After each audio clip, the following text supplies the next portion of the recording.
आप देख रहे हैं TN Maharashtra news channel. 15 August स्वातंत्र्य दिनानिमित्त सर्व शासकीय कार्यालय व धार्मिक स्थळ विविध लाइटिंग व रोषणाईने सजावट करण्यात आले आहे।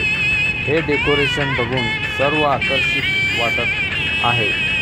यामुळे लोकांची बघायची गर्दी वाढलेली असून सर्व ठिकाणी अशा पद्धतीने सजावट केल्यामुळे सोलापूर शहर हे खूप सुंदर व छान दिसत असल्यामुळे प्रत्येकाच्या चेहऱ्यावर समाधानाचे भाव दिसत आहेत।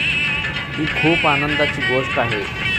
15 ऑगस्ट स्वातंत्र्य दिनानिमित्त सर्व सोलापूरकरांना व भारतातील सर्व नागरिकांना हार्दिक शुभेच्छा। शुभेच्छुक श्री तबरेज उस्ताद, मुख्य संपादक TN महाराष्ट्र न्यूज।